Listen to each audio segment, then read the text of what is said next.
Boa noite. Boa noite. Gostaram? This is religion. Johnny Rotten disse tudo. Entenderam qual é o espírito da coisa?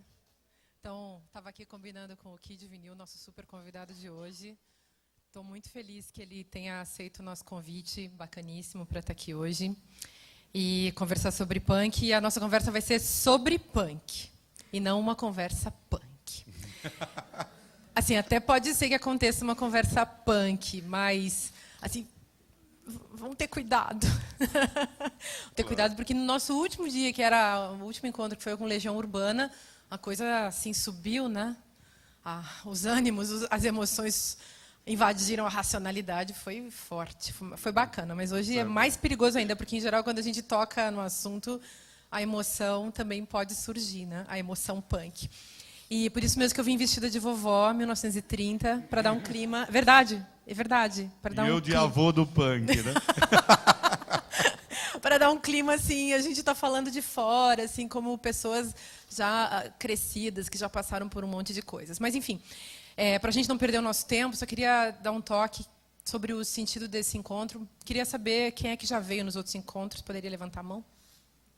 Obrigada por terem vindo. Então, tem muita gente nova que nunca compareceu no Filosofia do Rock. Tem alguns rostos assim que eu já conheço. E obrigada por terem voltado.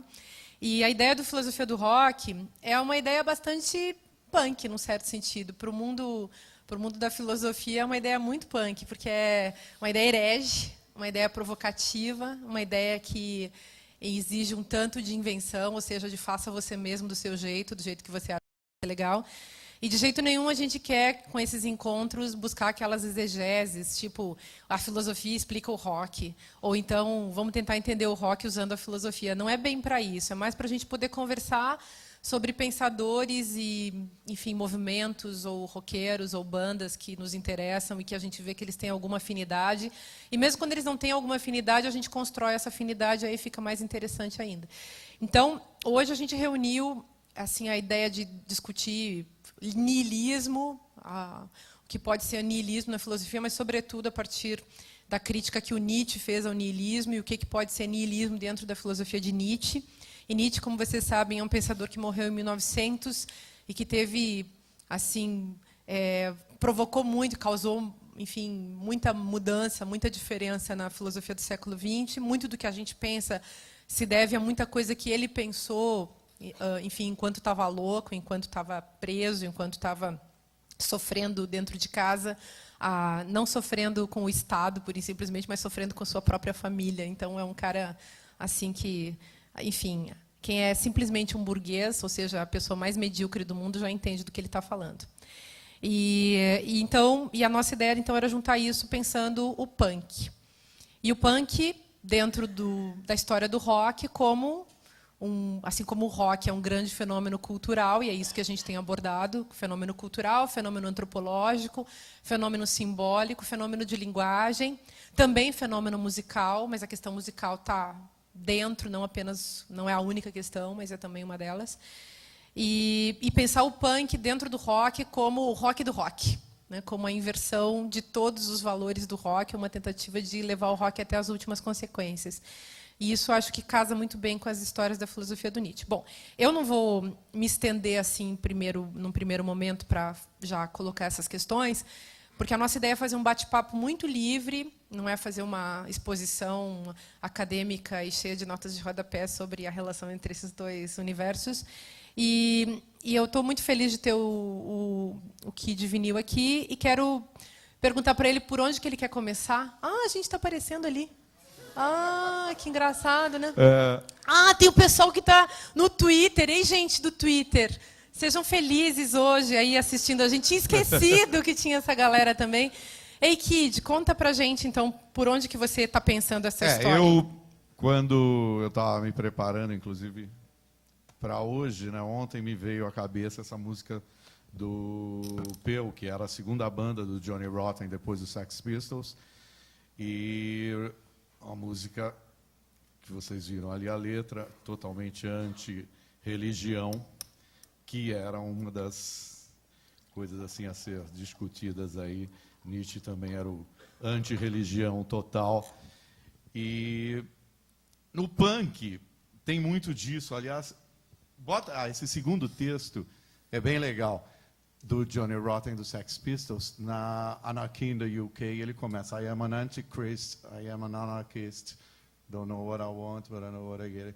Eu começo que eles se assumem como um anticristo, um anarquista, não sabe o que quer, mas ele quer anarquia. Aí depois ele fala: se os Pistols, se os Sex Pistols teriam sido aí a banda favorita do Nietzsche. Isso foi um blogueiro que escreveu, eu peguei na internet, mas achei bem legal essa colocação, porque antes disso, até numa entrevista para a Folha, eu tinha comentado a Anarchy in the UK, nesse lado anti-religião do Johnny Rotten, do John Lydon depois, né, que ele assumiu o nome de John Lydon no Peu. E é bem interessante essa colocação dele em relação ao lado antirreligioso. Isso no punk era muito comum, é incrível. Eu estava pensando em um monte de bandas que fizeram letras anti-catolicismo, anti-cristianismo, etc., anti-religião. É uma coisa que o punk abraçou, essa coisa sabe, não quero. Tem uma música dos Dead Boys que é chamada I Wanna Be a Catholic Boy. Pela pressão, é engraçado porque eu venho de uma família totalmente católica e acabei me tornando um ateu por consequência de tantas coisas que eu ouvi e li a respeito de religião. Mas você acha que o punk começou pensando a religião? Você acha que tem uma filosofia do ateísmo na musicalidade punk, no discurso? Dá para chamar, aliás, de discurso punk? Dá. Uhum. Você acha que... Uma coisa que eu fico pensando, né, que não querendo interromper a tua história, mas, assim, tem um discurso punk e tem um estilo punk. Dá para dizer essas duas coisas? Ao mesmo tempo, assim, se você vai na história do punk como movimento e como forma musical, será que ele começa com isso? Ele começa assim como uma contraposição radical, uma violência contra algo tão sério para as pessoas como religião? E, enfim, como é que começa? Um dos aspectos era essa coisa de ir contra uma série de valores, uma série de imposições. E a religião é a mais, sabe, principalmente a religião católica, aquela obrigação de você ter que rezar, de ter que cumprir aquela coisa, ir à missa, uma série de princípios, de obrigações, que eu mesmo, quando era criança, me assustava com isso, sabe? A primeira vez que eu fiz a primeira comunhão, vieram com aquela coisa de pecado, sabe, que eu não podia tomar a hóstia se eu brigasse, se eu falasse um palavrão. Ficou um terror na minha cabeça, sabe? A religião fez um terror quando eu tinha meus 10 anos de idade, que eu achava que eu ia ser punido, nem sabia por quem, por onde, qual seria a força que iria me punir se eu me confessasse hoje com o padre, sabe? E amanhã fosse tomar uma hóstia e brigasse. Eu lembro que antes de eu fazer a primeira comunhão, eu briguei com a minha irmã, xinguei ela, falei, putz, ferrou, agora eu não posso tomar a hóstia porque eu já não estou mais, sabe, limpo.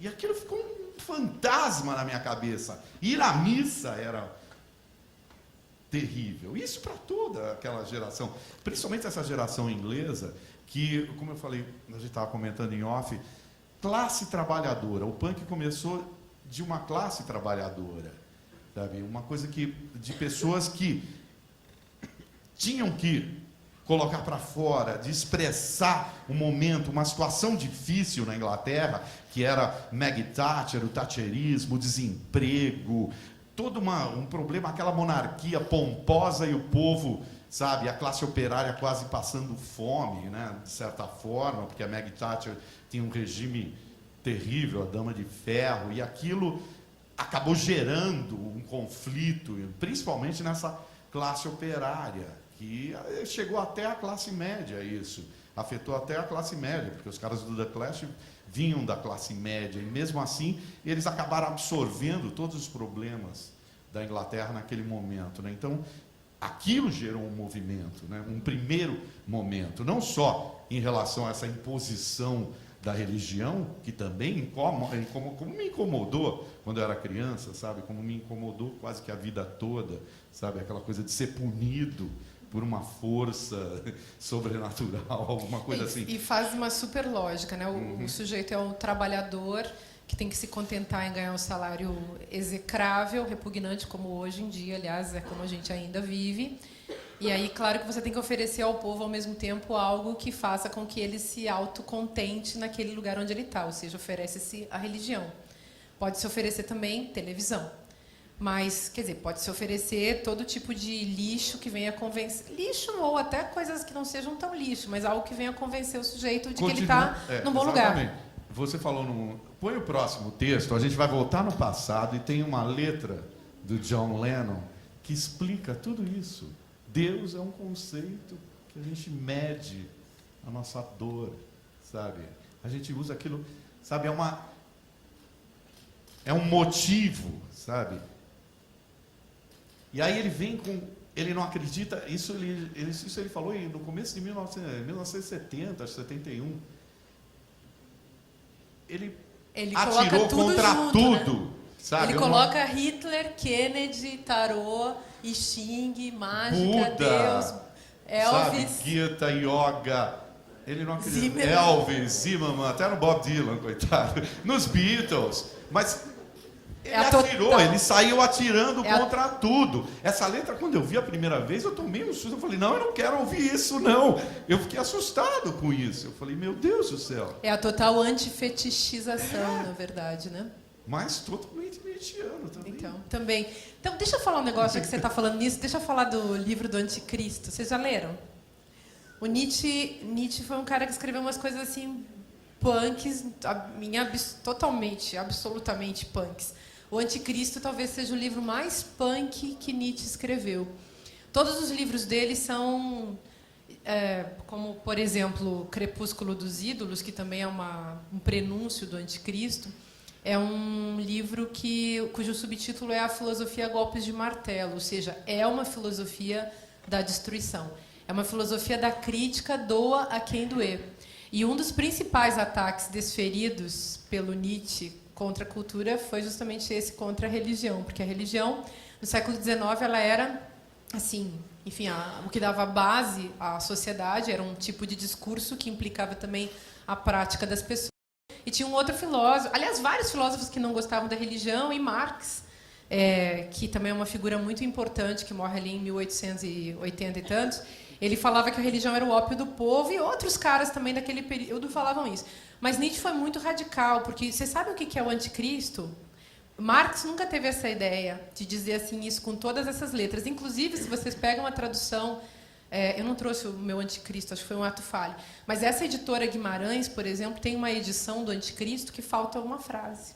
A frase mais importante do texto. A tradução em português é de lascar. Falta a frase em que Nietzsche fala que a igreja é o anticristo.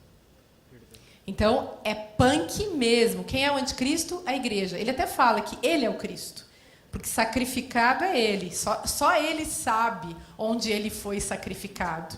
E ele sabe que sacrificadas, digamos, são todas essas pessoas que sabem onde mora, enfim, qual é a sua dor, né? Qual é a medida da sua dor.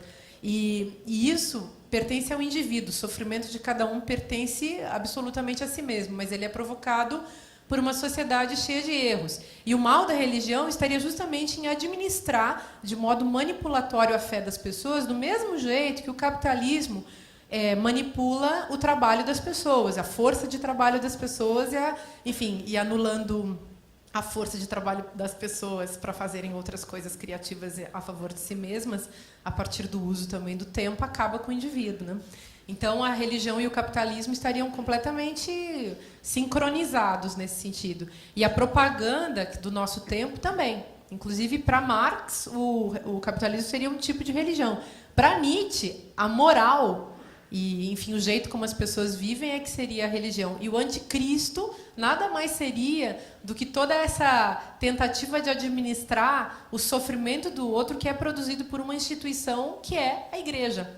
Desculpem, né, gente? Está todo mundo vendo, está todo mundo ouvindo, mas é igualzinho o que está acontecendo hoje. Infelizmente, ainda nós temos a nossa fé, a nossa ignorância, o nosso desejo de transcendência administrado, enfim, por essas religiosidades que são puro capitalismo, né? Não tem outra coisa. Enfim, isso aí é o que tem, é uma coisa que tem no Nietzsche, e que acho que do jeito que ele falou naquela época, imaginem, né, gente, século XIX, ele morreu em 1900, ele falando isso naquela época era de lascar. Outra coisa que ele fala legal sobre Deus é o seguinte, ele fala que Deus morreu. Só que isso se falava muito naquela época, não foi só Nietzsche quem disse isso. Muita gente falava. E ele tem um aforismo num livro, que é, acho que é H é Ciência, que ele fala que Deus morreu, que um homem saiu procurando Deus na rua com uma lanterna e não encontrava Deus porque Deus tinha sido morto. E quem tinha matado Deus? Quem tinha matado Deus? As pessoas. Então não era ele que estava matando Deus, eram as pessoas que estavam matando Deus. Aliás, a contradição bem rica da gente analisar na cultura contemporânea é que também esse tipo de religiosidade que está por aí mata a transcendência das pessoas e usa simplesmente o fetiche, né? Então, que é esse negócio, sei lá, de repente religiosidade para as pessoas, ou religião para as pessoas é você ter um Buda, é você ter um crucifixo. Outra coisa muito legal que ele fala de Cristo, ele fala assim, eu desconfio muito dessa gente que acredita num Deus morto e que, enfim, pendura um Deus numa cruz e fica adorando a figura desse Deus que sofre.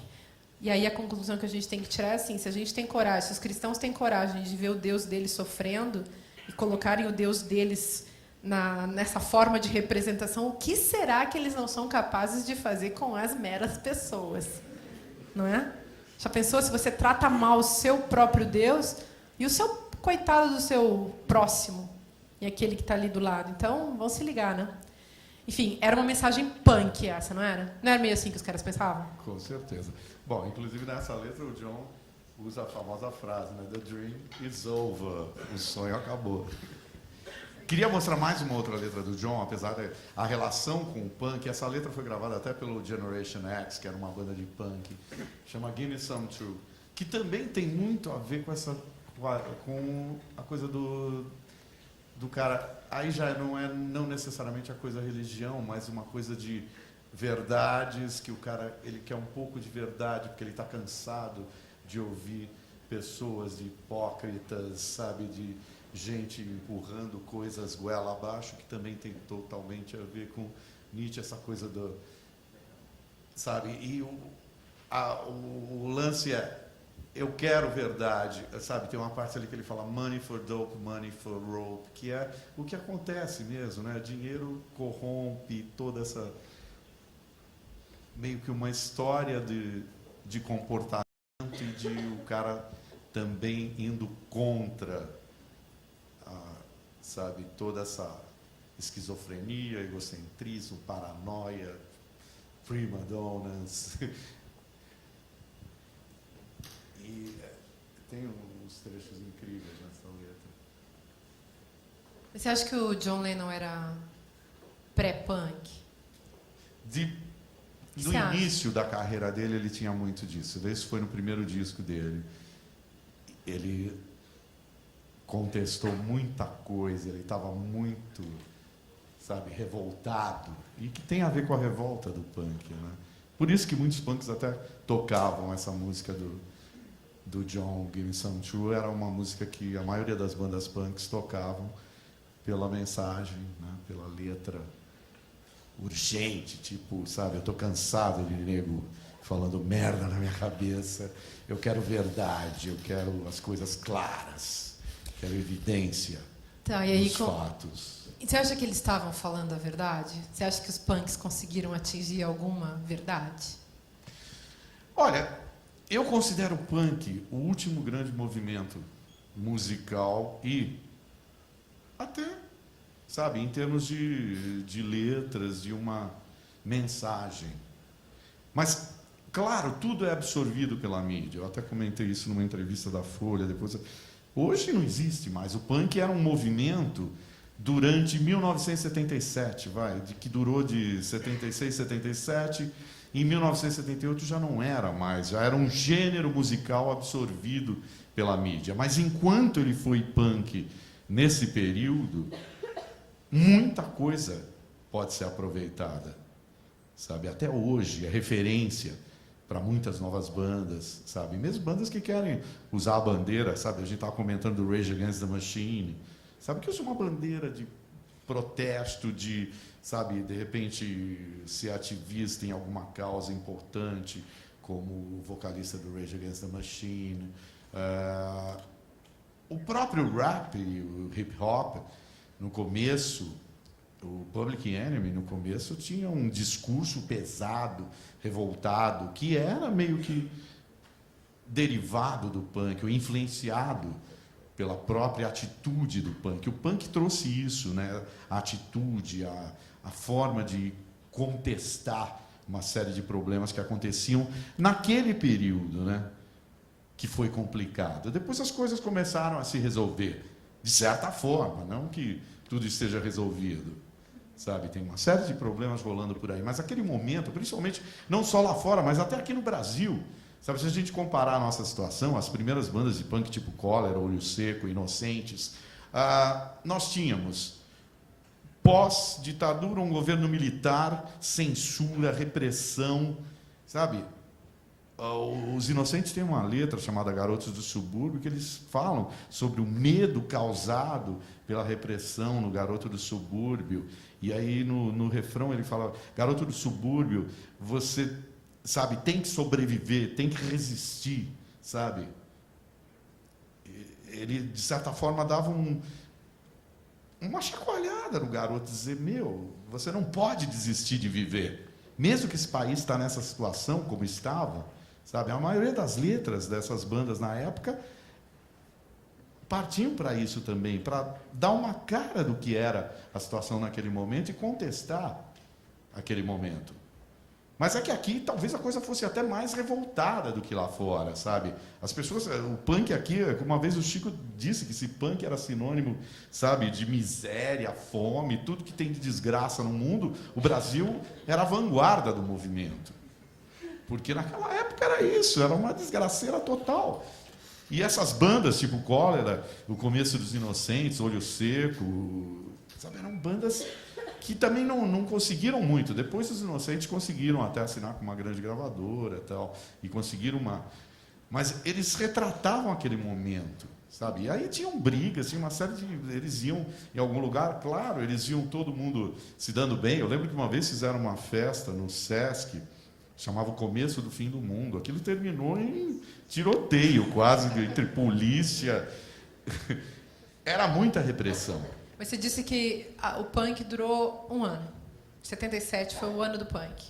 77, 78. Vamos colocar ainda um pouco de 78. Depois existiram algumas manifestações, mas na verdade, quando o Sex Pistols terminou, o John Lennon já estava com uma outra coisa na cabeça, que era o Peel, que eles chamavam de pós-punk, que já era uma música mais elaborada, sabe, não tão, digamos, minimalista ou de 4 acordes como era o punk, tão urgente.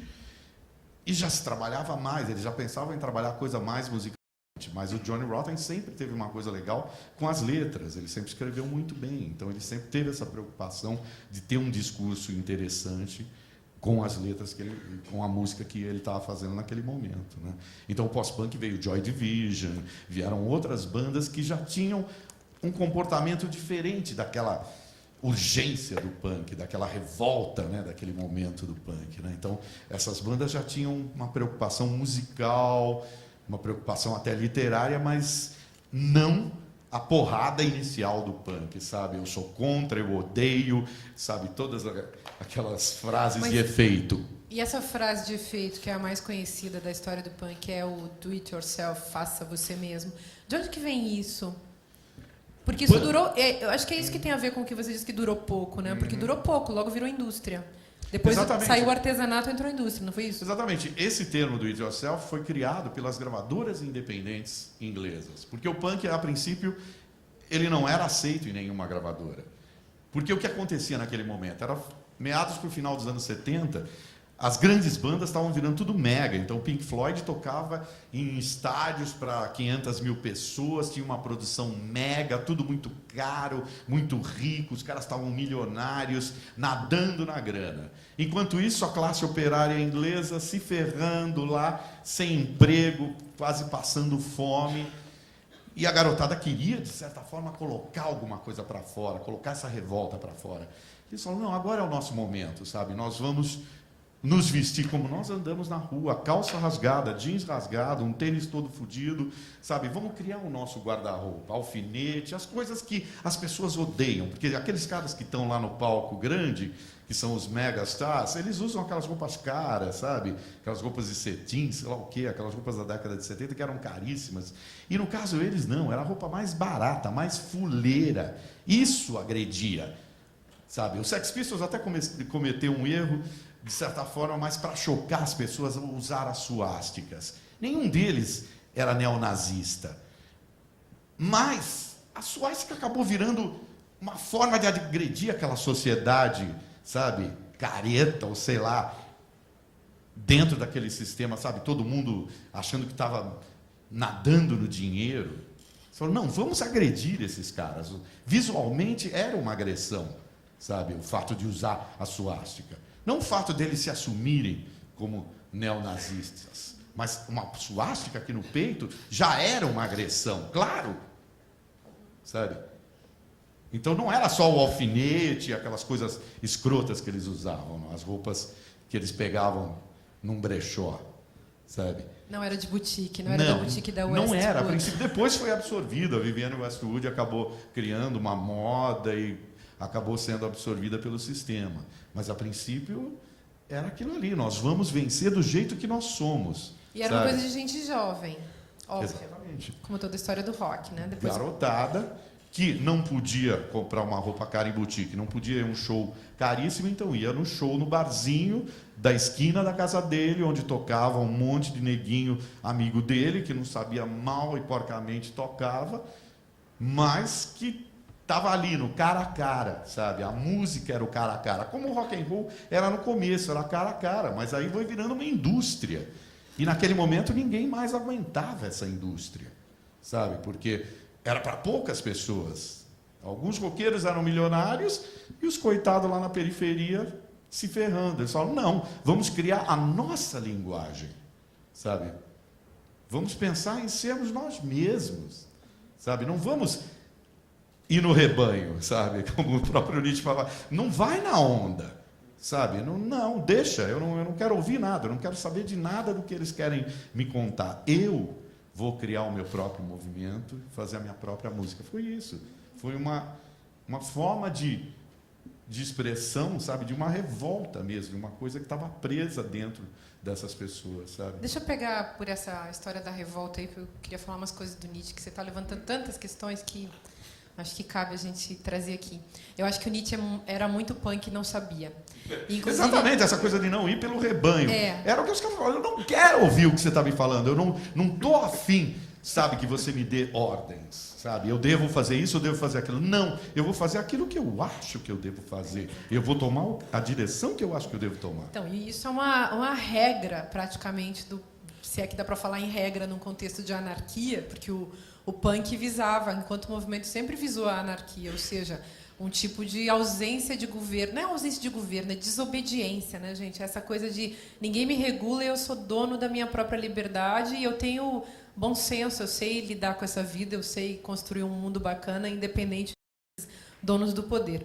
Eu até hoje coloquei no Twitter uma frase assim, que, para mim, tem tudo a ver com o estado nihilista da vida contemporânea. Eu coloquei assim, o nome do nihilismo, não é exatamente essa frase, mas o nome do nihilismo nos dias de hoje é a política profissional. Quer dizer, o verdadeiro nihilismo é produzido pela política profissional no Brasil. Se a gente quer conhecer nihilismo, tem que conhecer a política profissional no Brasil.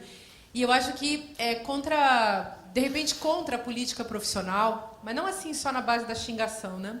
Tem que rolar algum movimento, tem que rolar alguma coisa que vá quebrar com isso. Aí você começa a produzir uma revolta real, uma revolta pela desobediência que vai levar a algum outro lugar melhor, né? Mas isso a gente tem que pensar, e isso tem que ser produzido coletivamente de modo organizado. Você falou um negócio que eu acho que tem um pouco a ver com a próxima letra do The Clash, chama Career Opportunities, que vem a calhar com isso, porque, em resumo, ele contesta todas as coisas que querem que ele seja e, na verdade, sabe, ele quer fazer a sua própria, ter uma escolha, entendeu? E não que as pessoas obriguem-no a trabalhar, sabe?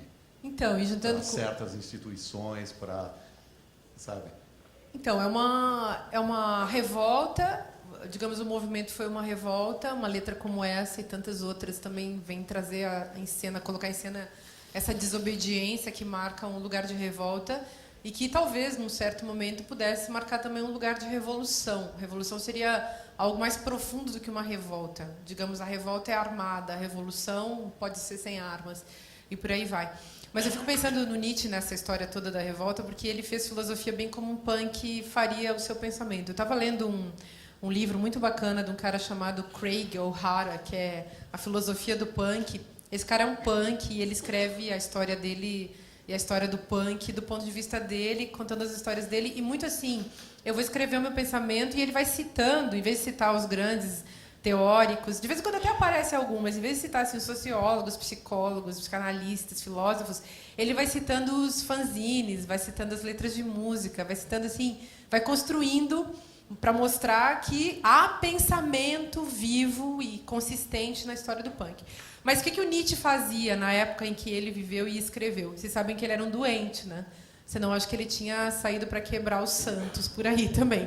Mas ele era um cara doente que vivia na cama, vivia em casa, e ele inventou aquela teoria do eterno retorno. E essa teoria, enfim, na verdade é uma teoria com uma marca retórica muito forte, porque do jeito que ela é colocada por uma segunda pessoa. Então, quando você lê o texto, que está lá na Gaia Ciência, ele pergunta, ei, você aí, você teria coragem de viver 2 vezes, viver de novo toda a vida que você já viveu, tintim por tintim, sem tirar uma vírgula, viver igualzinho, começar tudo de novo?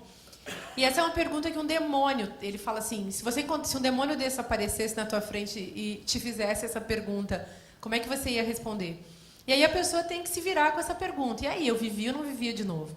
E essa pergunta, a meu ver, ela serve para a gente medir o amor que as pessoas podem ter com a vida.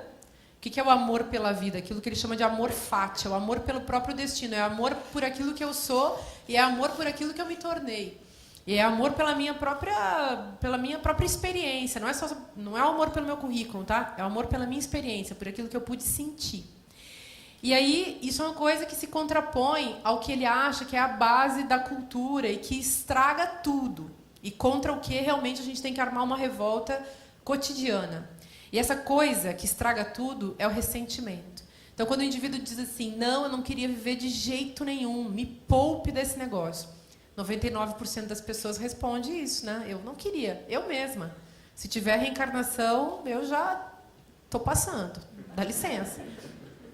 Pelo amor de Deus. Então, eu fico sempre pensando, será que eu sou ressentida?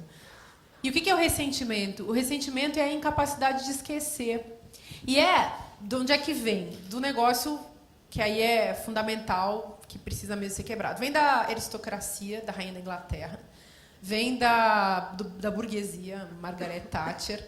Enfim, vem de todos os donos do poder que, para sustentarem o poder, precisam criar, por exemplo, religião, por exemplo, moral. E Nietzsche falava um negócio muito legal sobre a moral. Ele falava assim, que o povo fica se dopando de moralina. Então, cheiram carreiras, fumam pedras de moralina, né? Bebem garrafas de moralina. O povo fica injetando moralina na veia o dia inteiro. E a moralina é a droga da moral. E a droga da moral, ela é vendida pelos donos do poder. Então, sabe aquele jeito certinho que o cara chega e diz, você tem que casar, ter filho, e casar virgem, ter filhos, obedecer o seu marido, ficar o resto da vida com a sua esposa, sei lá, e ser um bom empregado, obediente, não incomodar ninguém, nunca falar mal de um idiota e nunca se autocriticar também, ficar sempre aí quietinho. Não pense, não é para pensar, que pensar é um negócio subversivo. E contra isso é que o Nietzsche se insurgiu em livros, por exemplo, todos os livros dele, mas tem um que chama Genealogia da Moral, que é um livro legal de ler, e que ele, assim, detona esses caras. Ele detona uns caras que ele chama sacerdotes da moral, os sacerdotes do ascetismo. E os punks nada mais foram do que os caras que estavam sempre na contramão dessa moral e desse ascetismo. Vocês nunca sentiram, assim, que tem um punk que mora dentro de vocês? Não? Sabe assim, mora um punk dentro de mim? Eu, por exemplo, eu não consigo obedecer ninguém. Me mandou, já... dançou. Não consigo. Vocês conseguem mandar em alguém? Eu também não consigo mandar. Então, é o punk revoltado que a gente tem dentro da gente. Não tem alguém que diz tem um Deus dentro de você? Tem um punk dentro de você. Um punk a fim de dar muito chute na parede, muito chute em gente idiota, que tem muita vontade assim de quebrar muros e paredes e derrubar postes. Não tem? Tem. Você tem um punk dentro de você? Imagina, um punk velho, né? É muito engraçada essa história de punk, né? Porque quando começou o punk por aqui, as primeiras bandas, eu tinha um programa de rádio. E era numa rádio que pertencia ao Sistema Globo. E os punks não sabiam que essa rádio era do Sistema Globo, era Excelsior. Então, o do it yourself ali, sabe, o de não se vender ao sistema, eu já tinha sido um traidor logo de cara. Mas era o único programa que eles tinham para ouvir sobre punk na época, né? Então eles eram meio que obrigados a ouvir, de certa forma, para se informar sobre o que estava acontecendo, porque naquela época não tinha internet, nada disso, vocês sabem disso. Então era muito difícil de conseguir as músicas. Eu trabalhava numa gravadora e conseguia essas músicas. Mas aí, quando os caras viram que eu estava envolvido com uma empresa da Rede Globo, que era uma rádio da Rede Globo, e que, de repente, eu estava me envolvendo com o sistema, nossa, aí quiseram me matar, né? Me chamaram de traidor e tudo mais, eu tive uma série de problemas com aquele pessoal. Hoje não, hoje a coisa mudou, todos são meus amigos, etc. Mas o Clemente dos Inocentes queria me matar, um monte deles estavam querendo minha cabeça naquele momento, em função dessa coisa, desse lado radical, que tinha a ver com a coisa do próprio punk, né? Os daqui eram bem radicais, de certa forma, porque, claro, eles estavam construindo um movimento ali deles, naquele momento, que não queriam envolvimento nenhum com grande mídia, com nada, sabe? Era uma coisa bem deles mesmo. E as gravadoras independentes existiam também, era o do it yourself daqui também, as pequenas gravadoras que acabavam juntando um dinheirinho, lançando um disco. O primeiro disco de punk que saiu foi aquele Grito Suburbano, pela Baratos Afins, não, pela Punk Rock Discos, que era uma lojinha da Galeria do Rock. E foi um disco feito entre amigos ali, né, que tinha o Cólera, os Inocentes e o Olho Seco, né? E foi um começo todo, né? Então isso é uma coisa, sabe, de os caras juntarem um troquinho, bem mais difícil até que lá fora, né? Lá fora as gravadoras independentes acabaram se reunindo e conseguindo gerar uma série de bandas e fazer a coisa acontecer, né? E aqui era 1000 vezes mais difícil. Mas o que você acha? Porque assim, então a gente vê, olhando a história, conhecendo um pouco aí das bandas, você vê sempre isso, né? De um lado, os caras que levaram super a sério o faça você mesmo e que criaram esses selos alternativos, né? Foram fazer seus próprios... pequenas cooperativas, então. né? E aí esses caras que ficaram no artesanato, digamos, e os caras da indústria. Os caras, sei lá, desde os Sex Pistols, assim, que começaram essa coisa de entrar na indústria. E a indústria é muito atraente, porque ainda mais, pensem assim, a grana que rola, né? Óbvio que a vida fica mais tranquila. Os caras dos Sex Pistols, eles ganhavam dinheiro até quando... Eles rolam histórias assim, de que eles ganhavam dinheiro até quando eles não faziam música. Quando, tipo, às vezes eles ganhavam dinheiro porque eles eram demitidos das gravadoras. Eles eram safados. Eles assinaram com 2 grandes gravadoras a princípio, a EMI e a A&M Records. Levantaram uma grana das 2, depois foram na TV e detonaram as 2 gravadoras. E foram postos para fora logo em seguida. Aí eles assinaram com uma independente, que era a Virgin Records, que hoje é do Richard Branson e é uma grande, né? Mas o começo era uma independente, né? O Richard Branson ficou rico com o passar do tempo mas a Virgin era a gravadora. Ele começou com uma gravadorazinha de nada, lançando disquinho, entendeu? E o Sex Pistols foi um dos discos também que ele lançou, que ele contratou na época, Sex Pistols. Ele ainda não era o Richard Branson milionário, mas o Sex Pistols ajudou a melhorar a conta bancária do Richard Branson. Né? Mas então, e aí quando eles lançaram aquele disco da God Save the Queen, que era um disco, assim, com umas músicas muito barra pesada, também, eles ficaram aí mal na foto com todo mundo, né? Nem a imprensa estava curtindo o que eles estavam fazendo. Só digamos assim, o público que curtia mesmo, que comprou muito desse disco, e eles ficaram cada vez mais ricos. Mas eles também, pelo que eu li dos caras, assim, eles não eram... O barato deles não era a grana, tanto que o Sid Vicious passava... A grana que interessava ele era a grana que ele podia gastar em heroína. E ele era um bobalhão, até onde eu sei. Ele era um sujeito totalmente sem noção. Moleques bobos, então, essa coisa de... Tanto que ele morreu de overdose. É verdade que ele matou a mulher dele?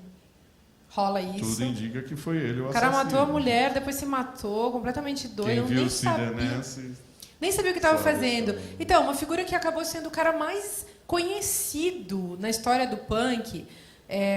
Esses caras, tipo esse Craig O'Hara, detesta ele, porque fica contando assim que, poxa, o punk tem uma história toda bacana, bonita, voltada assim para a liberdade e emancipação das pessoas.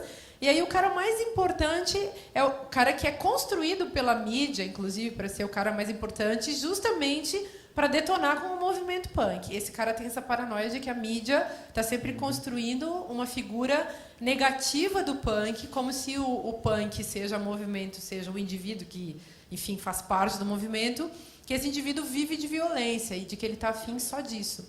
Então, você acha, aliás, isso é uma pergunta que a mim me interessa muito, não sei para vocês, mas para mim me interessa muito. Você acha que isso tem consistência? Você acha que os meios de comunicação, assim, realmente construíram essa imagem que ganhou esse espaço público com tanta força, essa imagem do punk como um idiota que se droga, bate, espanca, quebra tudo só pelo simples prazer da violência? Esse é o grande problema, sabe? Quando o Sid Vicious, na verdade, ele não era o baixista original do Sex Pistols, o baixista havia saído e entrou o Sid Vicious. Aí, eles tinham um empresário chamado Malcolm McLaren. Esse cara só via dinheiro na frente.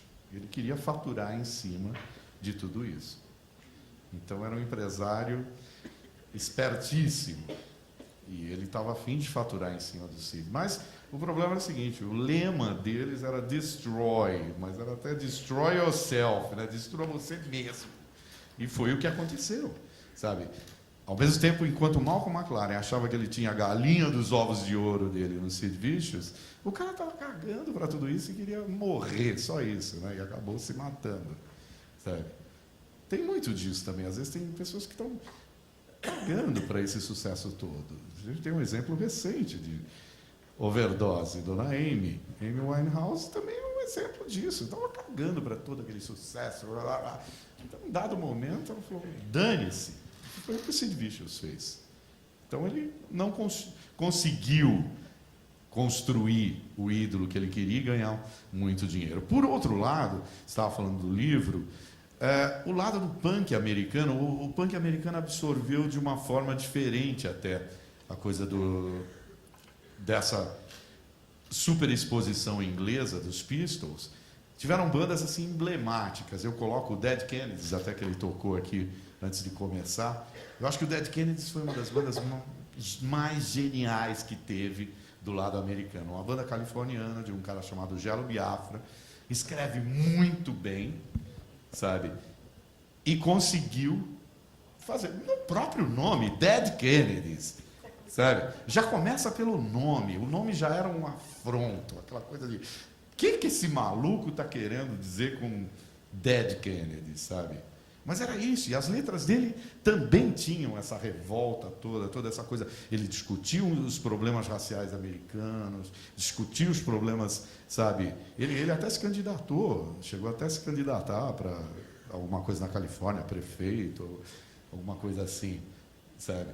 Porque é um cara que tem um puta discurso, e um discurso pesado mesmo, sabe? Sério, de levar as coisas mais a sério. Eu acho que se o Sex Pistols virou aquele circo todo, o Dead Kennedys manteve a essência daquilo que o Sex Pistols plantou no início, ou que o Clash plantou no início. Toda aquela bandeira da revolta, sabe? Do sair chutando a porta, sabe?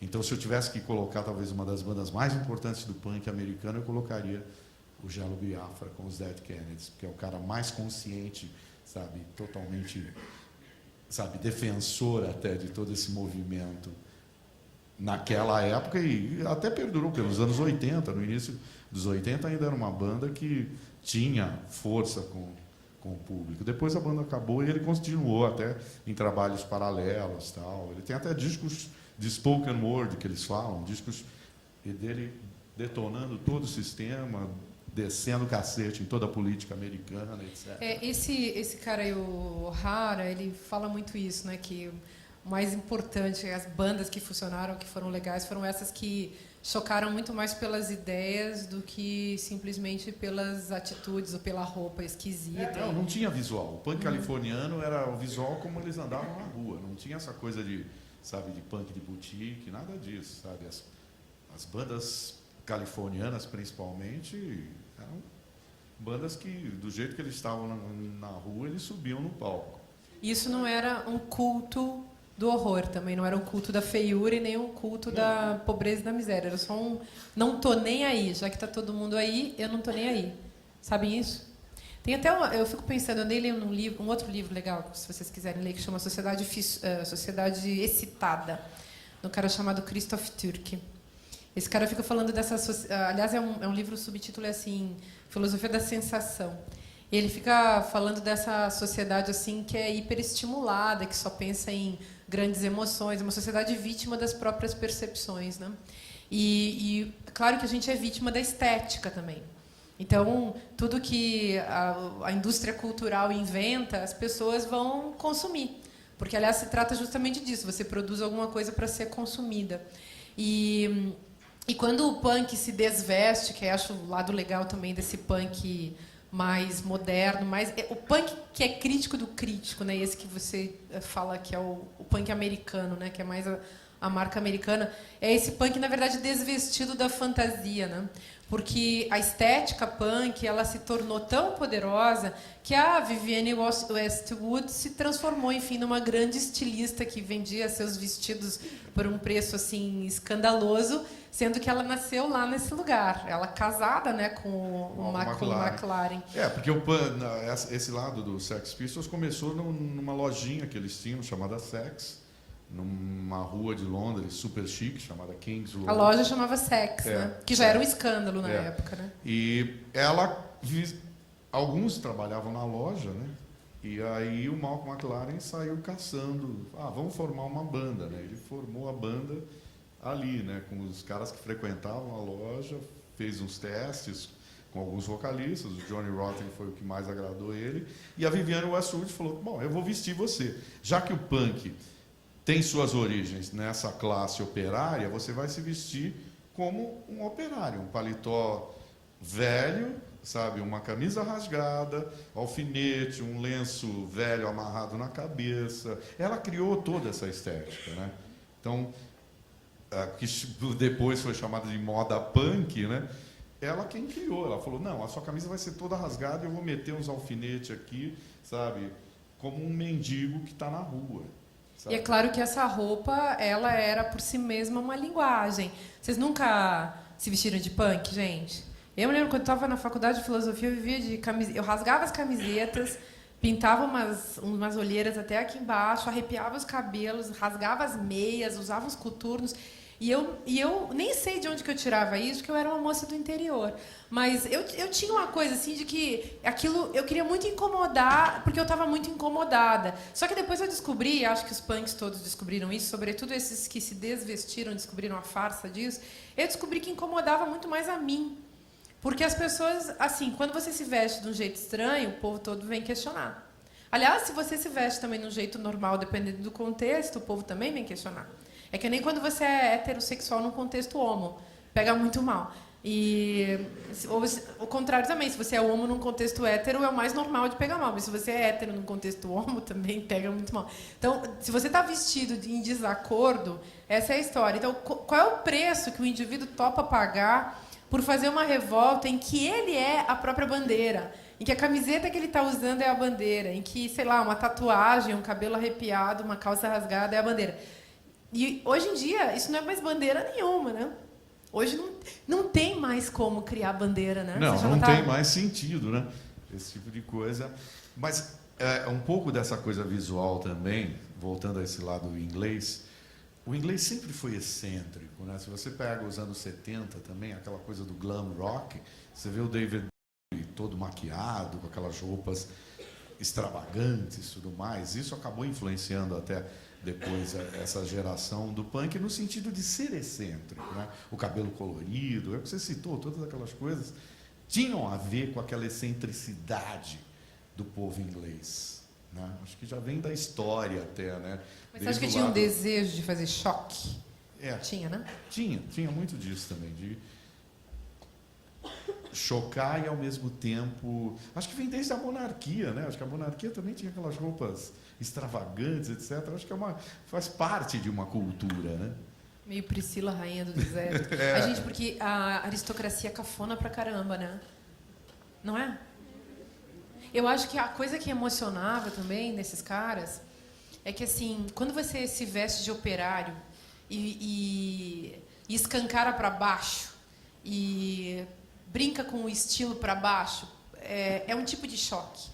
Mas quando você choca para cima, assim, parece assim que o sujeito dá uma certa raiva, né? Talvez a raiva do ressentimento. O sujeito lá é um desocupado, que não tem mais o que fazer e se veste com aquela roupa e parece que ele está me ofendendo, eu que não posso ter aquela roupa. Mas, de qualquer maneira, seja de um lado ou de outro, eu acho que ambos estão numa...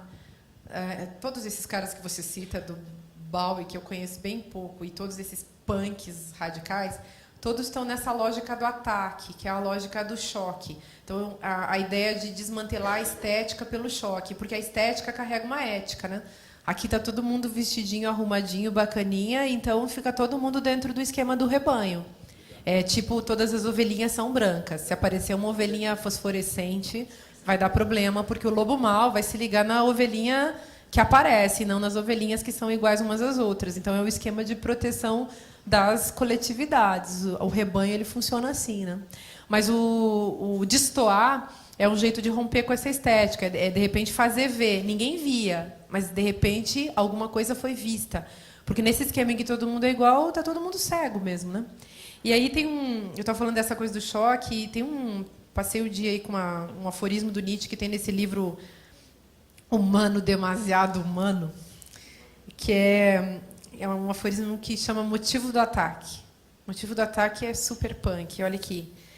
Olha que legal essa história. Ele fala assim: não se ataca apenas para fazer mal a alguém, mas para fazer mal a alguém não se ataca alguém apenas para derrotá-lo, mas talvez simplesmente para tomar consciência da própria força. Bacana, né? Então, talvez também essa automontagem, essa hiperprodução da minha própria roupa ou do meu próprio discurso, da voz que eu emito, da ideia que eu lanço, talvez isso seja também não um jeito de me medir com o outro, né? De me medir com, sei lá, com as medidas de Deus, do dinheiro e das regras e da moral, mas talvez um jeito de eu me entender com aquilo que é o meu próprio poder. Né? Não ia ser fantástico pegar todas as divas, as rainhas, as metidas, as babaconas, e assim, jogar um ovo, dar uma sujadinha, né? Tipo, desarrumar o cabelo. Só tinha que manter a mim, tá, gente? Com o meu casquete, anos 30. Tô brincando. Mas vocês não acham que esse negócio tinha sentido? Então, já pensou? Fazer a violência simbólica se voltar contra ela mesma? Porque foi isso, né? Os caras se sentiam aviltados por um sistema que aviltava. Aqui em São Paulo, enfim, pena que o movimento ficou tão curtinho, né? Justamente aqui foi reprimido, claro, né? Porque eu lembro que durante o show sempre tinha brigas, sempre tinham confrontos de gangues, sabe? Era muito violento, tinha um lado violento muito forte, né? E acho que um outro assunto também que é meio ruim dessa história do punk, que queimou o filme também, é a coisa dos skins, né? Acho que eu estava até pensando nisso esses dias. Eu falei, puxa vida, no começo os Sex Pistols usavam as suásticas para agredir as pessoas sem, no caso, ter uma postura nazista, né? Sem ser, no caso, a favor do nazismo, etc. Mas isso acabou colocando no inconsciente de uma geração seguinte, né? A coisa, o culto ao neonazismo. E criou aquela geração skin, que foi uma confusão, foi um absurdo aquilo, sabe, dos ingleses começarem a abraçar isso e começaram a aparecer bandas fazendo, e não eram bandas ruins não. O Cock Sparrer, que é uma banda até que tinha um brasileiro tocando, tinha uma outra chamada Cockney Rejects, que também eram bandas de operários mesmo, de caras, de garotos que viviam nessa classe trabalhadora. E que foram abraçados, alguns até a mensagem não era nem tão nazista. O Cockney Rejects, por exemplo, era uma banda de punk que falava sobre os problemas da classe trabalhadora, contestava todo o sistema da Maggie Thatcher, contestava a monarquia, todos aqueles problemas que do dia a dia dos ingleses, né? Mas que os adeptos ao nazismo acabaram abraçando essas bandas como as bandas prediletas deles, sabe? Então foi uma confusão danada. Aí começaram as brigas, as mortes até, né? O racismo todo, aquela coisa de ser anti-imigrante, qualquer tipo de imigrante. Imagina, a Inglaterra invadida pelos indianos, quer dizer, como é que os caras iam... Mas às vezes eles iam enfrentar indiano, porque eles achavam que eles estavam tomando a Inglaterra, a cada esquina tinha uma mercearia de indiano, então tudo isso acabou meio que confundindo a história, né? Então acho que esse foi um grande erro nesse... Mas quando isso aconteceu também, meio que isso foi transformado na totalidade do movimento punk. Então, muitas pessoas começaram a associar o punk com essa violência skinhead, que não era o caso, era um evento isolado e que, enfim, a maior parte, os 200 mil bandas que existiam, não estavam ligadas nessa parada que eles estavam promovendo, né? Então, poucas delas, sabe, levantavam a bandeira, sabe, do nazismo. Não eram necessariamente... O próprio Cock Sparrer, do Chris, que é um brasileiro que tocava nessa banda, até imagina, um brasileiro tocando numa banda para skins, que são contra imigrantes, contra qualquer mistura racial. Né? Não fazia sentido. Não tinha consistência nenhuma. Não, é como o skin aqui no Brasil. Fazia algum sentido, faz algum sentido. Foi um dos maiores equívocos e absurdos acontecidos dentro e tomarem ainda o punk como referência, né? E hoje, hein? O que tem ainda de punk? É o que eu citei. O punk começou necessariamente como um movimento naquele momento, 77, 78. Depois ele passou a ser encarado como um gênero musical, não mais necessariamente como um movimento, sabe? Mas como um gênero que influencia novas gerações, sabe? Eu acho que o último grande movimento musical foi o punk. Se você pegar... Depois veio o grunge, mas o grunge já era uma coisa mais, sabe, absorvida pelo sistema. Começou também no do-it-yourself, mas, de repente, as grandes gravadoras abraçaram Nirvana, Pearl Jam, e tudo ficou muito grande. Então, não foi um movimento musical. O grunge já era influenciado pelo punk. Tudo que veio depois e que existe por aí até hoje tem a influência do punk. Até essas coisas mais bobas, essas boy bands hoje de criançada aí, Restart e Companhia Limitada, infelizmente viu que no que deu. É a moda punk, sei lá, eles querem ter uma atitude que não tem nada a ver, né? Mas é uma boy band, sei lá, até nisso, né? Eles eram isso, né? Você está falando do nazismo, eu lembrei da velha história do Nietzsche com o nazismo também. Vocês sabem essa história? O Nietzsche escreveu muito contra os judeus e escreveu também muito contra os alemães, né, gente? e escreveu muito contra os nazistas. No entanto, a obra dele teve 2 edições muito importantes. Uma que foi realizada logo após a morte dele pela irmã dele, que era casada com um nazistão do partido e tudo, um oficial lá. E ela tirou enfim, editou a obra tirando todos os trechos em que ela falava, em que Nietzsche criticava os nazistas e os alemães. Porque, de fato, Nietzsche agredia os judeus, mas agredia também as mulheres, agredia também os nazistas, agredia os alemães, Não falava que ninguém, né? os alemães eram um bando de toscos, grosseiros, estúpidos, não evoluídos, e ele só elogiava os franceses e os gregos. Era só o que se salvava. Então, ele não gostava do espírito do lugar onde ele vivia. E nessa história que eu falei para vocês do Eterno Retorno, ele escreveu uma vez uma nota de rodapé lá o seguinte, que ele topava essa história, que ele queria viver sem ressentimento, viver nessa conversa aí do amor fati, que para ele estava bom. Só que tinha um pequeno detalhe, que era o único detalhe na vida que faria ele desistir da sua própria teoria, que era ter que conviver com a mãe e a irmã. E ele teve que ser, como ele teve sífilis e morreu doido, chegou naquele... Isso que ele nem era um namorador, né, gente? Coitadinho, ele... Tadinho, dá muita pena, assim, porque... Pena que não tinha remédio, né? Que mundo cão, né? Que não tinha remédio. Então, ele, assim, foi lá numa moça que estava com sífilis, ficou com sífilis e morreu loucaço de sífilis, e ele tinha consciência disso. E ele ia trabalhando os textos dele também, discutindo o que significava essa doença na vida dele. Então, é muito bonito de ler. Que enfim, a doença se transforma ali num motivo também de questionamento e racionalidade, e, enfim, vem manchar o pensamento e talvez revelar verdades muito mais complexas do que essas aí dadas pelo status quo.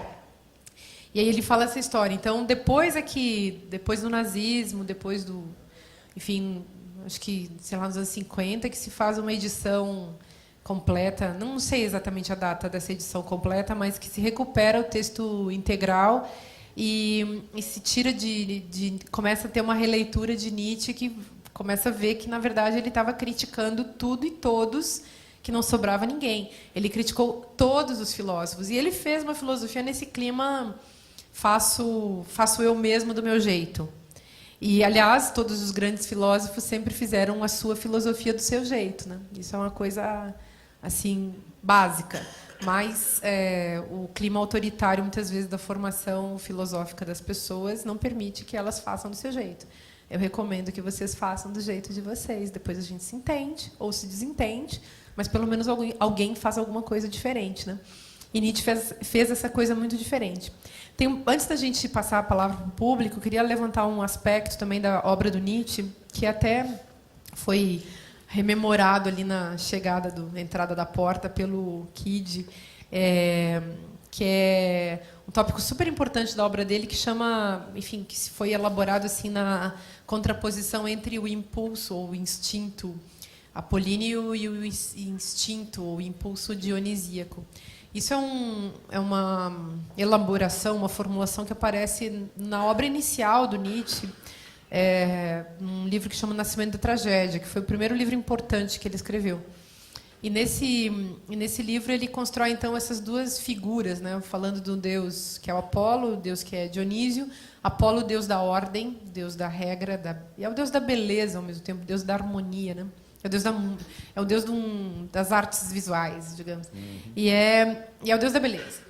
E um outro Deus, que é o Deus dos gregos, depois os romanos traduziram por Baco, que é o Deus Dionísio.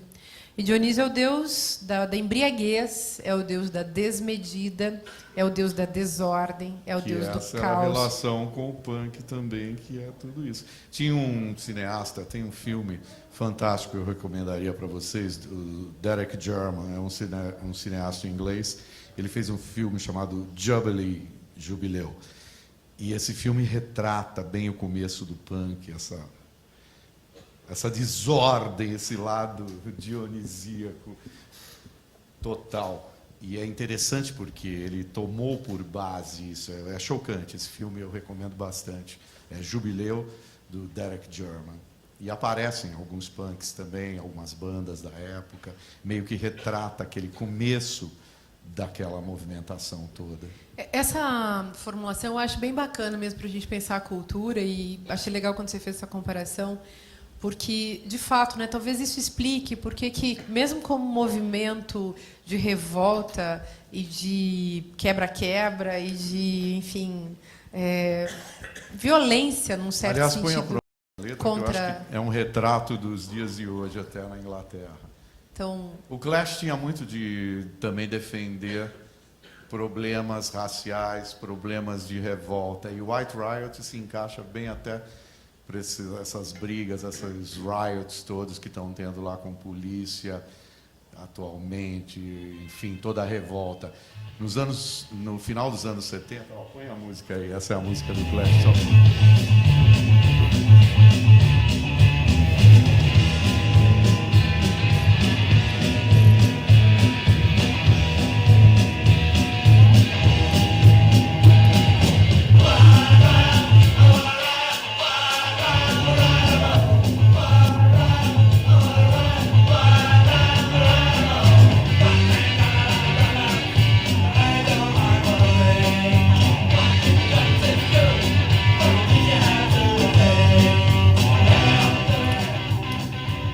Bem, o cara botando para fora uma revolta, né?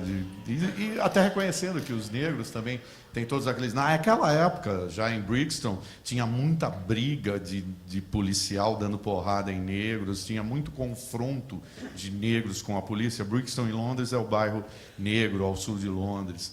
E é como se fosse um Bronx americano.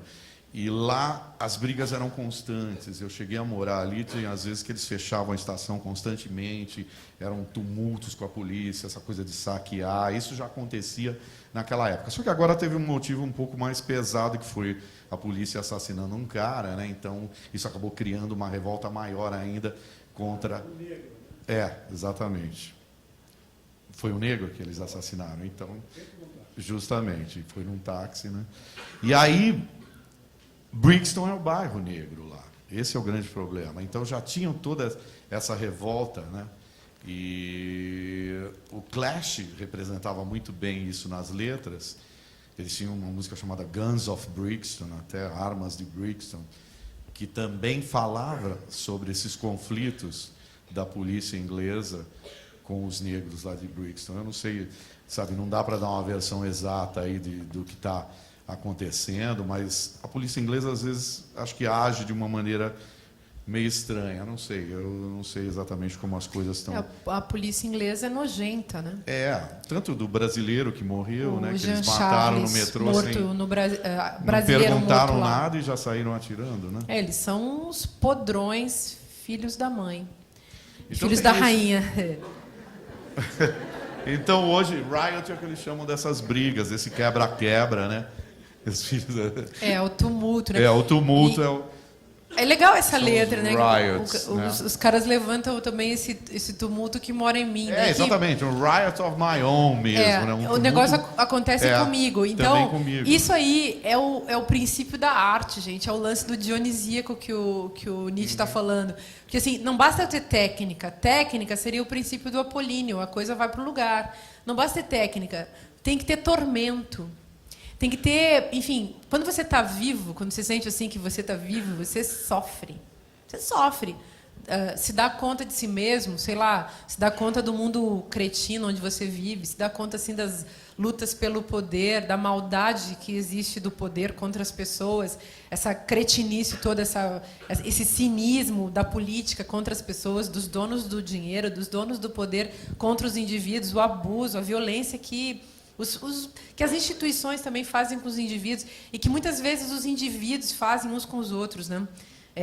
Enfim, a gente tem 1000 mecanismos de violência, de controle enfim, controle sobretudo, que eu acho um negócio muito feio que as pessoas fazem umas com as outras. Hoje, lendo Nietzsche, também coloquei lá no Twitter uma frase que é assim: enfim, se bastasse o olhar, a gente já estava fudido mesmo. Se fosse só pelo olhar que as pessoas lançam umas para as outras, a gente já estava muito mal. Então, quer dizer, tem mecanismos de controle e de violência que eles são muito miúdos, que a gente troca assim no nosso cotidiano mais básico, mais assim das relações mais íntimas e mais miúdas. Então, isso acho que entra na cena. E a arte, o que é a arte, né? A arte é uma coisa, é uma expressão que se eviscera, como se fosse um alien que sai para fora da gente quando é insuportável mesmo, quando já não dá mais para aguentar. E eu acho que tem isso, a revolta punk, o escândalo punk, o grito punk, foi um descontentamento tremendo das pessoas com uma sociedade que era muito filha da puta e que continua sendo muito filha da puta. E uma coisa que eu acho que as pessoas têm que se dar conta, que é o seguinte: a gente acha que a gente não tem mais contra o que se revoltar, mas a gente tem. E tem muita coisa contra o que se revoltar. E o mundo precisa de muita arte e muito movimento social. E a gente tem que se ligar em qual é o nosso. E a gente tem que se mexer, tem que se mover. Porque o mundo não está bom, a vida não está boa, as coisas não estão tranquilas. Tem muita injustiça, tem muita miséria, tem muita exploração, tem muito luxo e muito lixo. E a gente tem que se dar conta disso. Então, a revolta punk, ela foi um sinal lá. Daqui 200 anos a gente vai pensar, foi um sinal lá que pode ter nascido de novo, já pensaram? Não digo assim na forma punk, porque não adianta nada a gente se fantasiar pura e simplesmente. Mas eu acho que com as ideias a gente pode fazer muito escândalo e pode assim causar muita revolução, sabe? Enfim. Como eu falei, tem gente que hoje usa essa influência do punk para o bem e outras para o mal, né? Algumas bandas ainda usam essa influência para o bem, mas tem essas boy bands aí do mal, né? Que dizem que são punks e gostam de punk, né? Aí não dá.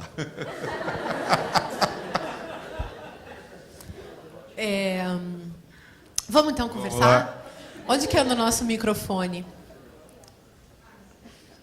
Eu vou fazer um livro de filosofia que vai ter não vai ter título, vai ser sem título, só com esse negócio na capa. Nós vamos abrir agora para as perguntas e como a gente tem um público grande, vamos pedir para as pessoas serem sucintas na pergunta, tá? Eu sei que filosofia é difícil, né? A gente concentrar tudo, mas vamos tentar, tá? Para que a gente abra para um maior número de pessoas. Obrigada. Tem um microfone aqui embaixo e tem um microfone aqui em cima, tá? E o pessoal que está com o microfone é que vai dando conta aí de vocês. A gente aqui da frente vai tentando ajudar, tá? Mas dá muita... Às vezes passa, dá errado. Olha, e temos também Twitter, desculpa. Nós temos também o pessoal do Twitter. Nós estamos com 120 pessoas, tá? Que também vão fazer perguntas. Tá bom. Vamos lá? Posso começar, hein? Eu sou o primeiro, hein? Legal. Boa noite. Queria agradecer, né, a Márcia e o Kid. Que nem vocês falaram, vou tentar ser uma forma assim, bem sucinta, né? Minha pergunta, não sei se seria até uma pergunta, né? Ou até uma indagação, né, para levantar um questionamento. Tentar fazer uma pergunta só em relação ao punk e à filosofia. Pelo menos para muitos, assim como Schopenhauer, o Nietzsche é um filósofo assim, pessimista, né? Pelo menos para muitos, né? Em relação com o mundo, né? Eu não sei se dá para pensar nessa relação com o punk, né? Eu acho que nem o Kid falou, né? Acho que o punk, acho que em si, né, foi um dos últimos assim, movimentos, assim, de uma forma até estética, né? Realmente de contracultura também, a forma de se expressar, acho que é importantíssimo, não tem como negar a importância que se tem hoje, né? E eu queria saber essa relação. E se as bandas, se ele vê hoje, principalmente as bandas, tem muita gente fazendo coisa boa aí, que ele comentou, se realmente há mesmo, qual a importância dessas bandas, se hoje para muitos ou não é um movimento, né? Mas tem muita gente tentando se expressar da menor maneira possível em relação ao punk, né?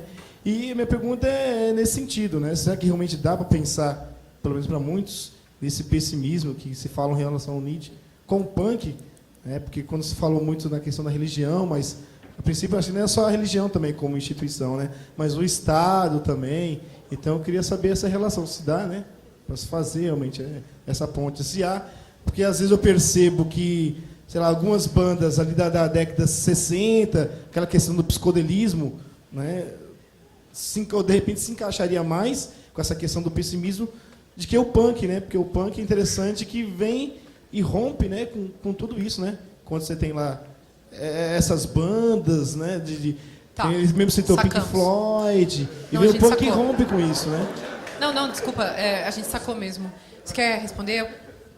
Bom, seria interessante até falar as origens, né? Porque tem muita coisa aí dessas bandas dos anos 60 que tem origem, o Velvet Underground, que tinha um lado até, digamos, pessimista, né? Lou Reed sempre foi um cara, de certa forma, pessimista, ou tem letras dele que são baixo astral total, né? Você pega Berlim do Lou Reed, é um disco tipo, vou cortar os pulsos e quero morrer, né?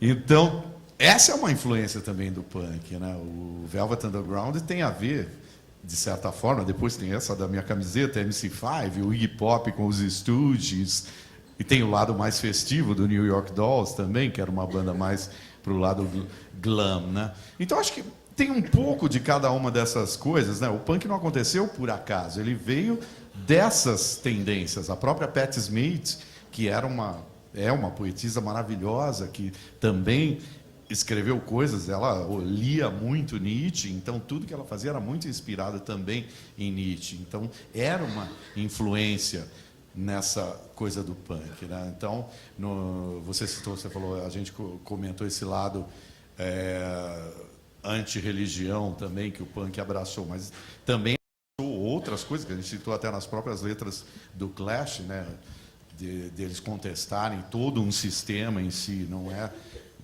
única e exclusivamente essa coisa da religião. Não quero ficar preso a isso de que o punk levantou essa bandeira. Não, eu às vezes ficava assustado de ver tanta banda abraçando um pouco essa história, mas não necessariamente que eles eram só isso, não. Eles eram bem abrangentes até nesse sentido, justamente por esse caldeirão de influência, sabe, que eu citei, Velvet Underground, Stooges, MC5, que era uma banda totalmente política, né? Tinha toda uma atitude política, sabe? Então os caras no início dos anos 70 eram caras que chocavam realmente todo o sistema, todo o lado político americano, né? Eles saíam atirando, sabe, sem saber onde estava o alvo, mas saíam atirando, como o próprio punk saía atirando em toda aquela situação política que acontecia naquele momento, né? E aí eu acho que o pessimismo no punk, na verdade, considerando as bandas, as letras e a postura dos caras, ele não era, de modo algum, um pessimismo político. Porque, do ponto de vista político, eles eram otimistas, eles estavam fazendo alguma coisa. Ou seja, já ouviu falar em otimismo prático? Eu estou fazendo alguma coisa, eu estou querendo que seja diferente, ou seja, a minha postura já é uma postura otimista. Agora, o que é o pessimismo? Assim? É uma constatação do mundo. Você olha o mundo, que mundo é esse? Esse mundo é ruim, esse mundo está errado. Tem coisas boas no meio desse mundo ruim, é claro. É um mundo de desprazeres, violência, injustiça, mas é claro que existem coisas boas e as pessoas tentam fazer coisas legais. Na verdade, é o nosso otimismo que nos salva. O que a gente tem de otimista é que nos salva. O Schopenhauer era um pessimista, sim, mas era um pessimista... o povo que estuda Schopenhauer vai dizer que eu sou louca e vão me crucificar, mas ok, eu vou lá. Era um pessimismo, a meu ver, dialético. Essa é a palavra que vai chocar os schopenhauerianos de plantão. Se é que eles vão estar assistindo o nosso programa, né, gente? Aí, assim, qual é a história do pessimismo de Schopenhauer? Ele faz praticamente uma filosofia do não desejo, do suicídio, porque o não desejar, o nem sequer desejar, é o que ele promove. E o Nietzsche não gostava dele. Gostou dele no começo, quando percebeu a força que tinha naquele aspecto da obra do Schopenhauer, que é a vontade, que tem muito a ver com a história do Apolíneo, né? Com essa natureza revoltada que faz nascer alguma coisa indizível. E a arte vem daí. E isso é básico assim em todas as filosofias românticas ali daquela época do século XVIII e XIX. Essa ideia de que tem uma natureza que produz, que faz nascer, que desembesta, que se eviscera do sujeito, né? Como se o meu buraco existencial, como se o meu abismo fosse aquilo que me faz fazer arte.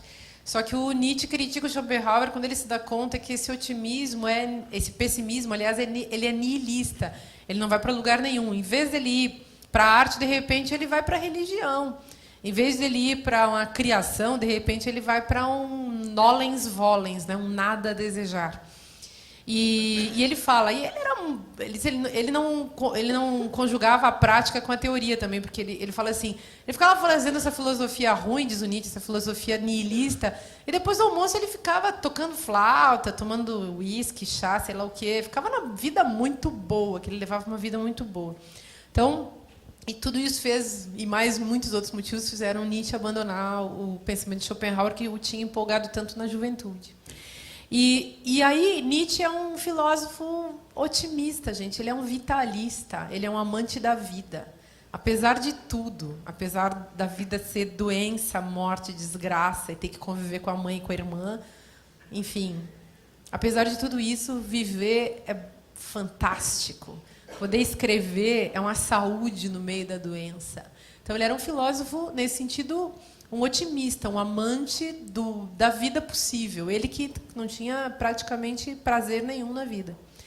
E eu falei desse otimismo prático aí porque tem um autor que eu gosto muito, que deriva de todos esses caras, aí também influenciado por todos esses caras, que é o Theodor Adorno, que é o cara da indústria cultural, que inventou esse conceito. E ele fala isso, né?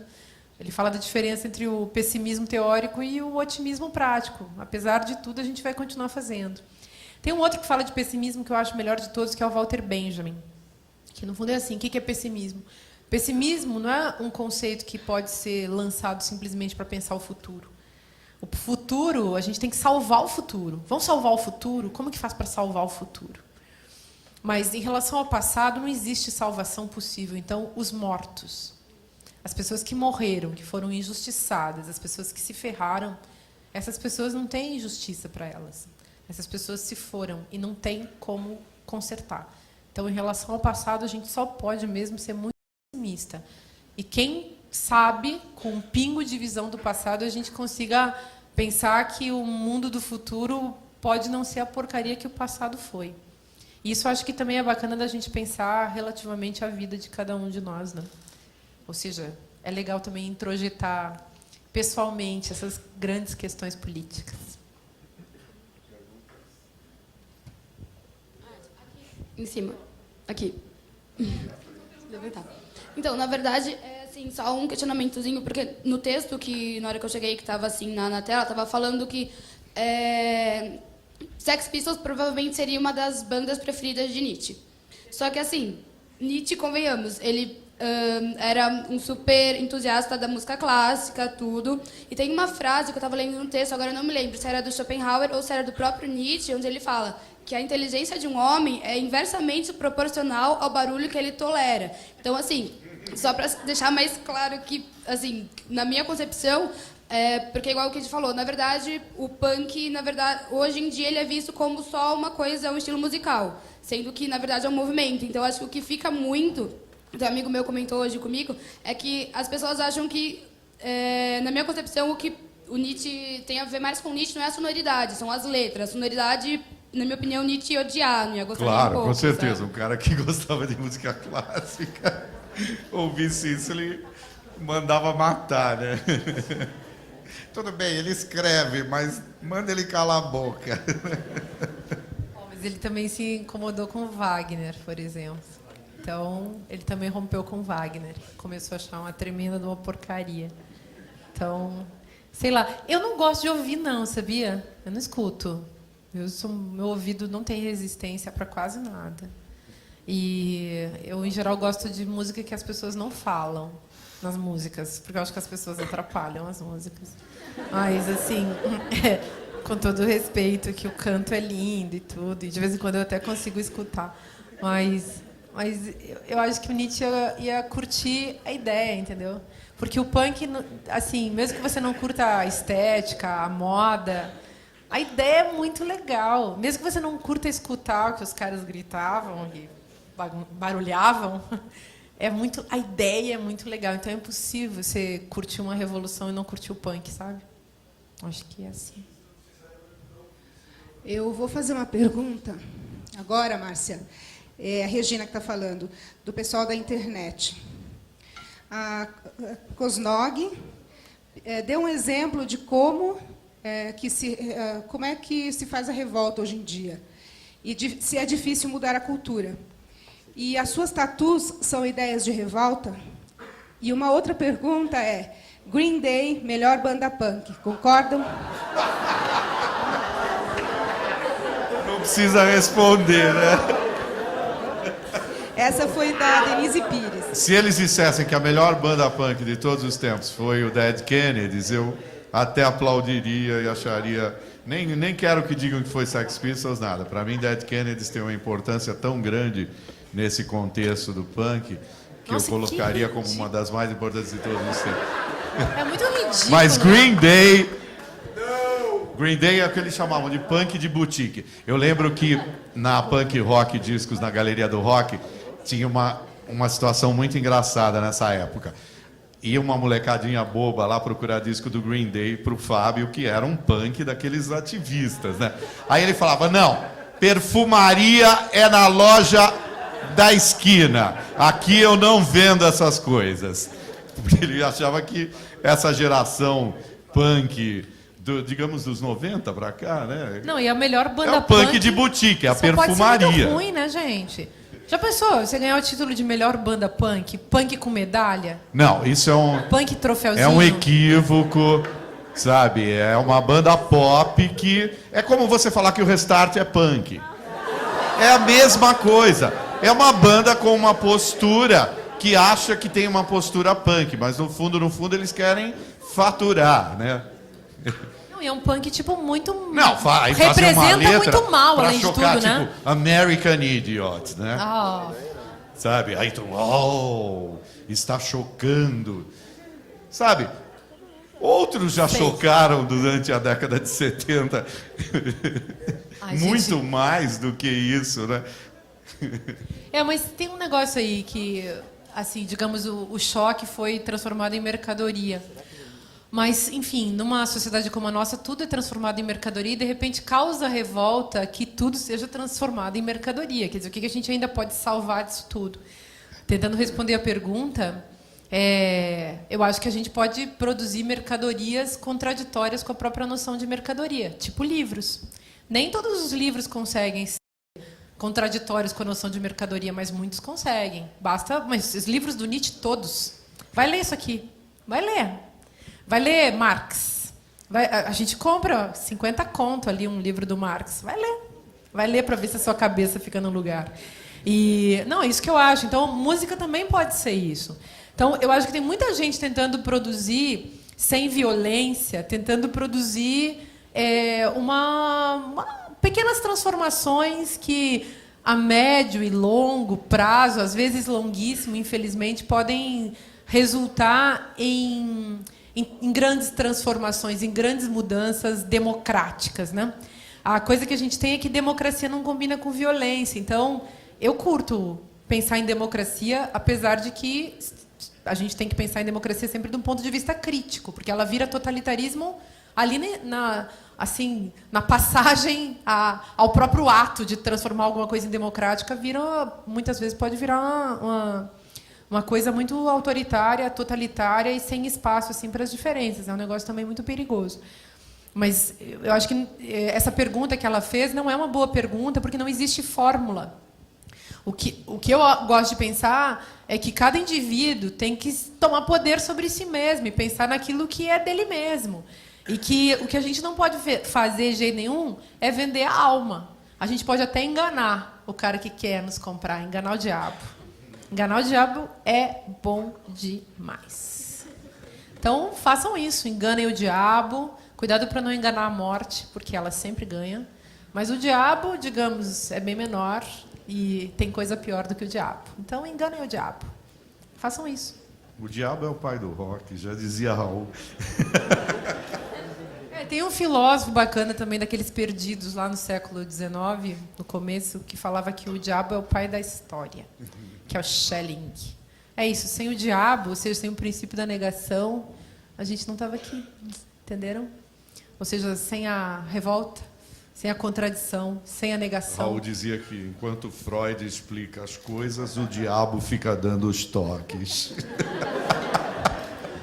Márcia, Oi. então, as suas tatus são ideias de revolta ainda do Twitter? Eu não quero responder essa pergunta, porque as minhas tatus são minhas.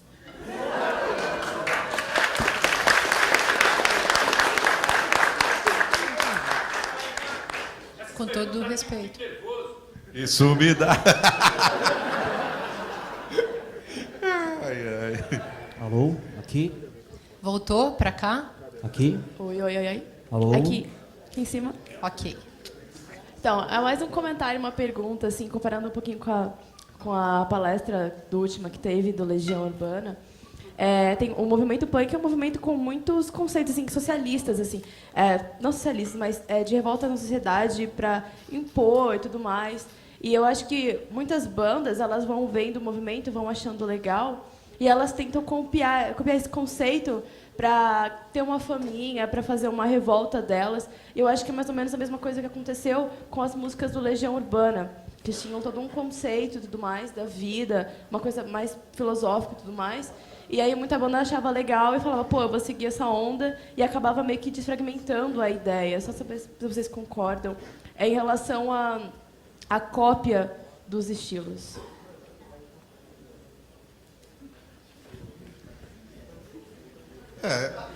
Legião, eu confesso, você falou cópia de estilos aí. Na verdade, o Renato era um cara apaixonado, deve ter sido discutido aí e tal, né, por Morrissey, tudo que o Morrissey gostava, Oscar Wilde e coisas do gênero. Então ele ia muito em cima de toda essa... E gostava de Lou Reed, Velvet Underground também, grandes poetas do rock, Patti Smith, essas coisas que influenciaram. Então, tinha muito a ver, eu não sei se dá... Você falou em cópia ou não, ele adaptou isso àquilo que ele fazia, à nossa realidade, fez uma leitura dele, entendeu? Eu acho legal o que ele fez. Na verdade, a gente também, para se fazer música aqui, a gente tem que adaptar muita coisa. O rock brasileiro adaptou, absorveu, assim como o próprio punk que a gente estava discutindo, ele absorveu toda aquela coisa que estava acontecendo naquele momento lá fora, né? O próprio Legião vem de uma banda de punk, que era o Aborto Elétrico, e eles recebiam todo aquele material tal, e acabavam deglutindo aquilo tudo e transformando em alguma coisa, né? Uhum. É bem esse processo, mas a música aqui no Brasil, o rock, aconteceu dessa maneira. A gente recebia a informação de fora e acabava vomitando ela da nossa maneira, né, para ser mais... Eu acho que também tem que pensar na história da influência. Você estava no dia que a gente debateu o Bob Dylan? Até nesse mês, na revista Cult, onde eu tenho artigo, o meu artigo é sobre o Bob Dylan. E os poetas beat também, né, que o Renato adorava. Aí você pega esses caras todos, você vai ver que ninguém nasce sozinho, assim. Óbvio que tem alguém que mexe com você.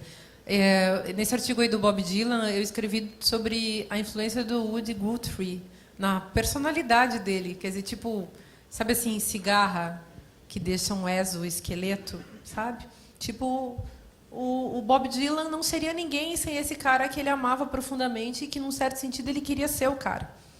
Então, não tem problema nisso, sabe? A gente que, sei lá, escreve romance. Óbvio que se eu leio um livro de um cara que eu gosto muito, aquilo me pega, eu meio que saio manchada com aquele negócio, a coisa é inoculada em mim. Então, é inevitável que você, no seu processo criativo, você vai ser influenciada por alguém, pelas pessoas com as quais você entra em contato. E tomara que você entre em contato com coisa boa, porque desde Confúcio que é bom a gente saber que a gente se torna aquilo que a gente contempla. Não esqueça disso. Aí cuide bem, se você está olhando vitrine, se você está vendo televisão, se você está olhando uma paisagem ou observando a lua, porque você vai se tornar aquilo que você contempla. Isso é inevitável.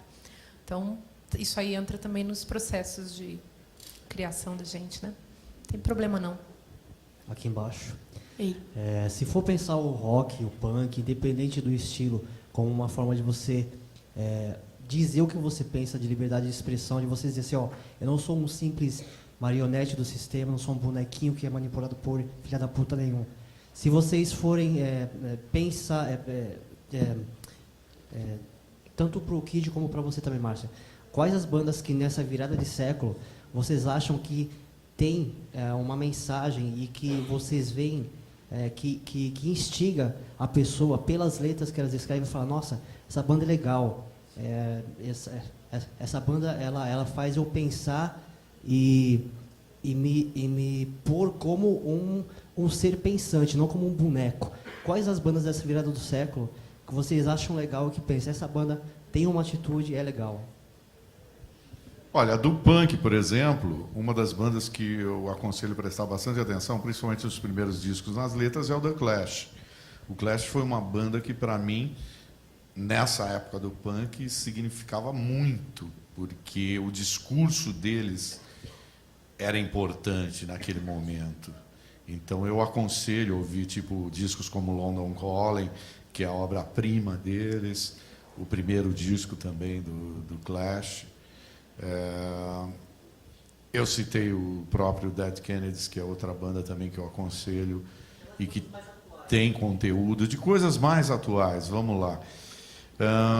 Eu gosto de bandas tipo Arcade Fire, que tem uma poesia legal, uma música interessante. Eu gosto de coisas mais também independentes, algumas bandas que às vezes não tem muita projeção no contexto mais pop do momento, né? Então, e às vezes hoje eu não vejo assim, tem bandas com um discurso interessante, mas não tão interessante quanto essas bandas, principalmente dessa fase dos anos 70. É difícil aparecer um novo Lou Reed, sabe? Eu gosto de um cara chamado Rufus Wainwright, que é um intérprete novo, um garoto novo que escreve muito bem, tem uma música excelente. Mas ele não é um Bob Dylan, ele não é um Lou Reed, talvez nem venha a ser, que ele já tem uma carreira. É difícil encontrar um novo talento, você fala, puxa vida, esse cara é um novo Dylan, um novo Lou Reed, um novo Van Morrison, né? Sei lá, gente importante. Às vezes você tem um disco legal, às vezes de uma banda ou de um intérprete, mas não justifica dizer que esse cara é o cara, né? Eu acho que muita coisa dessa coisa de grandes poetas do rock, acho que já foi feito. Às vezes eu penso que vai ser muito difícil aparecer alguém que supere esses caras. Infelizmente, porque eu gostaria que o Rufus Wainwright fosse tão genial quanto esses outros caras. Mas eu não sei, eu acho que existe talvez uma certa crise criativa, até, digamos assim. Não é por falta de tentativa. Tem muita gente interessante fazendo coisas interessantes. Mas não me vem à mente assim alguma coisa tão bombástica dos últimos tempos. Eu gosto do Arctic Monkeys, mas o Arctic Monkeys faz tudo aquilo que já foi feito anteriormente, repete uma forma já vista. Quando os Strokes apareceram, eu falei, puxa, que banda genial, não sei o quê. Mas, não, sabe, hoje não justifica mais, não foi a salvação do rock. Isso que você está falando, o Teddy Correia, sobretudo no dia que a gente falou do Bob Dylan, ele insistiu muito nisso, né? Dessa inexistência de alguém que pudesse dar conta, sei lá, alguém que pudesse ter a envergadura, assim, o tamanho desse sujeito, em termos de capacidade poética, criativa, liberdade de expressão e tudo. Mas vê, aí eu vou falar de outro ponto de vista. Quando a gente foi fazer inventar essa filosofia do rock, ou seja, quando eu fui inventar esse negócio, eu fiquei procurando assim quem eram as bandas, quem eram os caras, quem é que valia a pena a gente discutir, e comecei a articular a conexão entre os músicos e os filósofos. Comecei a inventar na minha cabeça lá como que eu achava que era, às vezes conversando com algum amigo, sei lá, teve umas pessoas que me deram umas dicas, isso aqui combina e tal. E para o ano que vem a gente, aliás, reformulou o projeto e acrescentamos mais um tanto de coisa que ficou de fora desse ano. Mas a gente o nosso Filosofia do Rock, não sei se você está acompanhando desde o começo, em vez da gente procurar assim, os caras que dizem tudo, a gente fica procurando os caras que influenciaram muito e que foram muito importantes para muita gente.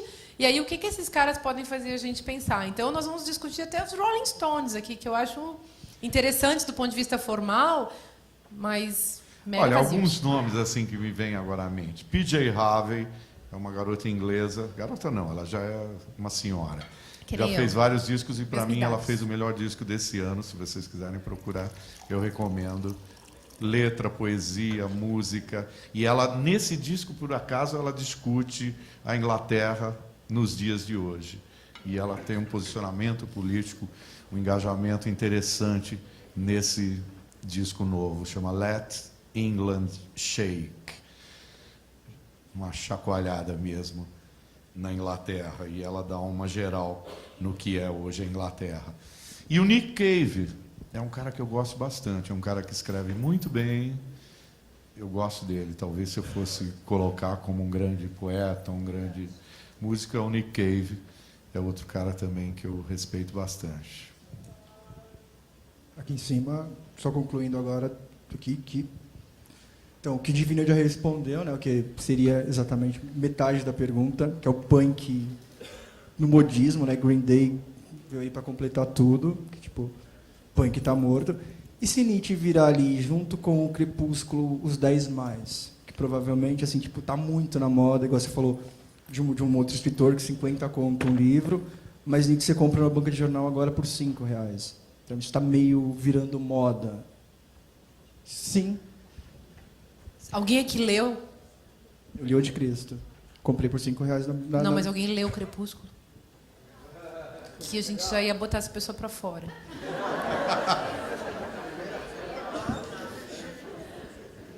Ah, eu não... Tô brincando, viu, gente? Eu assisti o filme que eu tinha que escrever um artigo. Aliás, saiu um livrinho meu que chama Filosofia Pop, que tem um artigo lá sobre essa vampiromania. Vai ser distribuído em banca também, acredite, se quiser. Então, é uma coisa que eu acho bacana da gente pensar. Mas a principal coisa a ser feita é revolta, né? Não comprar um monte de porcaria. Compra o Anticristo, mas não compra o Crepúsculo. Se comprar o Crepúsculo, aproveita e compra o Opúsculo. Né? Enfim. Mas isso é um erro, às vezes, da própria mídia, né? Essa coisa de vampirismo, eu lembro de um filme do Bowie, chamado The Hunger, com a Catherine Deneuve. É maravilhoso esse filme. Aparece o Bauhaus, que é uma banda do pós-punk. Isso, sim. Essas coisas que a televisão devia mostrar. Devia mostrar os filmes do Derek Jarman. É, a televisão devia Sabe? mostrar Derek essas Jarman coisas. era um gênio.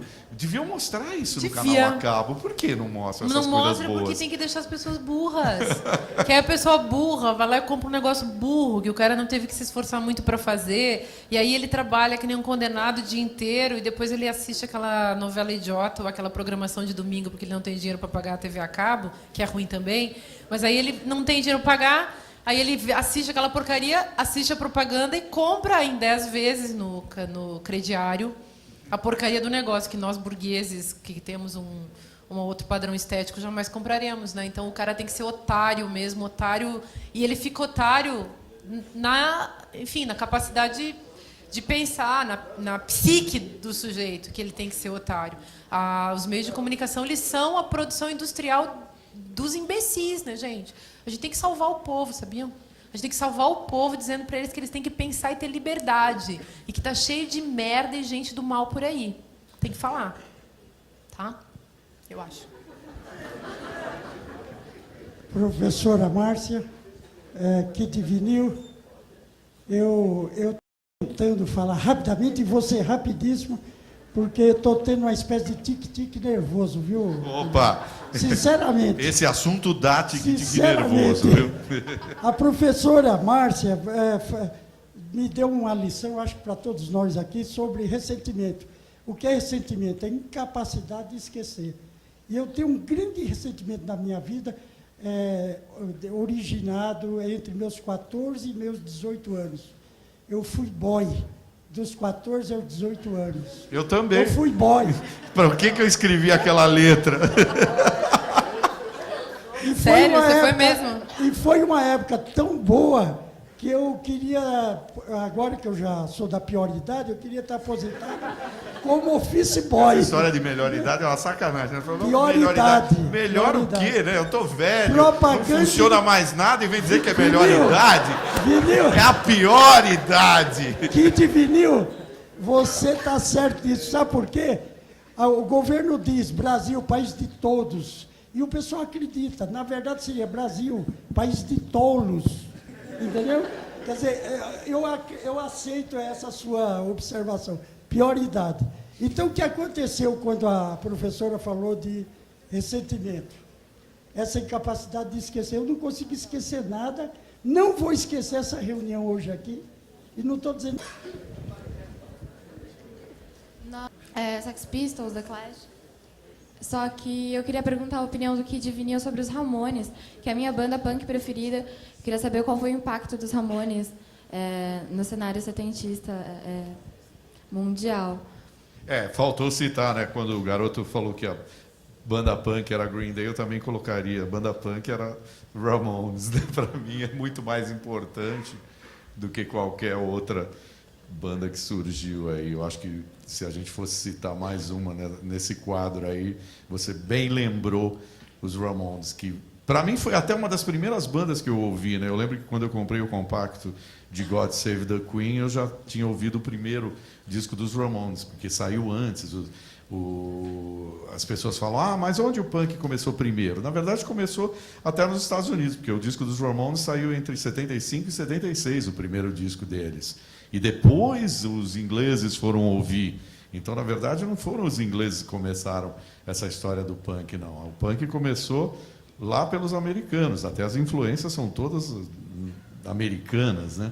Então, eles absorveram tudo aquilo, né? O rock sempre foi, né? Começou nos Estados Unidos, os ingleses absorveram e criaram Beatles, Rolling Stones, etc. Né? Começou lá com Elvis e aquela turma toda dos anos 50. E o punk da mesma forma, né? Começou lá com os americanos, com o Iggy Pop, os Stooges, o MC5, a Patti Smith, enfim. E os Ramones foram uma das primeiras bandas a gravar e, de repente, a influenciar. O interessante dos Ramones, né, que tem essa coisa do niilismo também, do nonsense total também nessas letras. Os Ramones não estavam preocupados com esse discurso. O discurso deles era um discurso, sabe, minimalista até, de certa forma. Eram letras simples, descomplicadas e que refletiam, é claro, a situação dos garotos nas ruas, o problema todo, mas de uma forma menos engajada que aquele punk feito. Exatamente. Mas tinha um bom humor, tinha um lado inteligente, porque às vezes a gente pensa, música em 4 acordes. É difícil, eles conseguiam criar música com apenas 4 acordes. E ficava tudo muito lindo. Esses dias eu estava vendo um vídeo do começo dos Ramones. A energia que eles passavam. Nunca mais eu vou ver uma banda com essa energia. E eles pareciam que eles tinham, né, uns 12 anos. Os caras Bando muito de engraçados. garotos que saíram da hora do recreio na escola, falaram, vamos tocar e ganhar o mundo, né? Vamos dominar o mundo. Que não era nem a pretensão deles, porque eles nunca foram famosos, né? Eles sempre viveram. Você conseguia ali, gostar? à margem. Gostar, assim, de ouvir? Eu estava ouvindo aquela Pet Sematary hoje. Aí já é uma fase mais Gente, final. é muito esquisito, assim. Não. Você tem que pegar os primeiros discos, aquelas coisas primeiras. Você gostava dessa? Sabe? Tipo, situação na rua. Now I wanna sniff some glue. Que era a situação dos garotos cheirando cola no meio da rua. Então. Mas as letras eram isso, sabe? Na Inglaterra, eu vi um monte de criançada cheirando cola, os punks cheirando cola, gente, porque eles não tinham droga. A gente viu uns caras pós-punks no domingo, lá na Casa de Francisca, com o Vander Wildner. E tinha uma música com a história da cola. Ainda, eu só quero cheirar cola. E chama Os Últimos Românticos da Rua Augusta. É um negócio impagável de maravilhoso. A música é péssima. É tudo muito ruim, ou seja, muito bom. E tinha também a mesma temática, Ramones, assim. A história que os meninos vivem, amando uma menina lá, distante. O que sobra para mim? Sobra para mim, de repente, um pouquinho de Cola. Oi, boa noite. Mas bem lembrado os Ramones. A importância deles é muito grande. Boa noite. Eu gostaria de saber que o Bob Marley, ele costumava dizer que o reggae é o punk rasta. Isso confere? Eu no começo até falei sobre essa coisa do... O punk absorveu muita coisa. Bom, voltando a essa história do Bob Marley, na época, em Brixton, principalmente no bairro negro, todo mundo ouvia reggae, todo mundo ouvia... Então era uma influência muito grande em 77 para as bandas punks. O Clash mesmo tinha músicas que misturavam reggae com punk. A maioria das bandas punks daquele momento faziam essa mistura, e daí veio o ska, que já era um derivado e mesmo assim absorvia a coisa do próprio reggae, né?